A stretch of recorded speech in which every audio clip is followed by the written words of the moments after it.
Dear viewers, Drishti IAS welcomes you to the new series of To The Point. Today's topic of discussion is trade union. First of all, let's see why is it in the news. Trade unions have planned to intensify their agitation recently against the labor codes in the wake of the government's decision to repeal the 3 farm laws. Now let's understand what is trade union.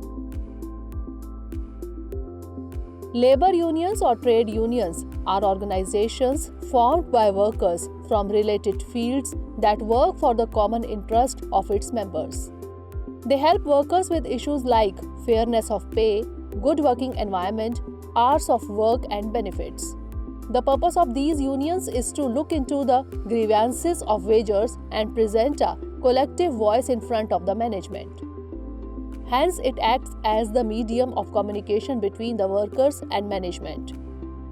Regulation of relations, settlement of grievances, raising new demands on behalf of workers, collective bargaining and negotiations are the other key principal functions that these trade unions perform. The Indian Trade Union Act 1926 is the principal act which controls and regulates the mechanism of trade unions. In India, political lines and ideologies influence trade union movements. The trade unions emerged in India after World War I. The main factors that led to the emergence of trade unions include rising prices of essential commodities, decline in the real wages of workers, increase in the demand for the industrial products resulting in the expansion of Indian industries, Gandhi's call for the non-cooperation movement, and the Russian Revolution. Now let's discuss about the history of trade unions.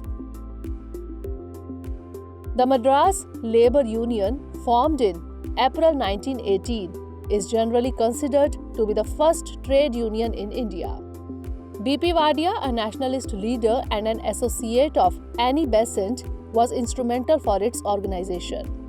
The Textile Labour Association, also known as Majur Mahajan Sangh, was established in Ahmedabad in 1920.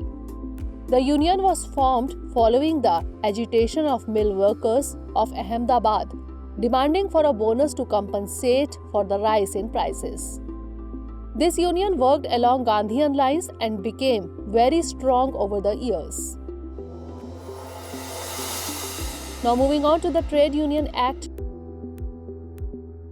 Trade Union Act 1926. The Act recognized trade unions as legal associations. It laid down conditions for registration and regulation of trade union activities. And it secured civil and criminal immunity for trade unions from prosecution of legitimate activities, but also put some restrictions on their political activities. Now let's discuss about the constitutional provisions. The right to freedom of association is enshrined in the Constitution and guaranteed under the Trade Union Act. According to the Constitution, all citizens have the right to form associations or unions or cooperative societies. The Trade Union Act defines trade union as any combination, whether temporary or permanent, formed primarily for the purpose of regulating the relations between workmen and employers, or between workmen and workmen, or between employers and employers, and for imposing restrictive conditions on the conduct of any trade or business, and includes any federation of 2 or more trade unions. Now let's discuss the pros of trade unions. Trade unions protect workers from exploitation. These unions give representation to workers facing legal action or unfair dismissal.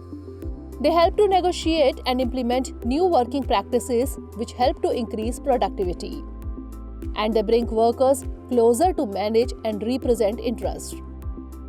Now after pros, let's discuss about the cons of trade unions.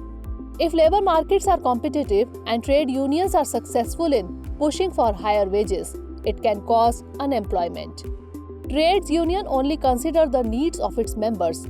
They often ignore the plight of those excluded from the labor markets. If unions go on strike and work unproductively, it can lead to lost sales and output. In the present-day economies, it is harder for unions to organize and have impact. Now it's time for the practice question.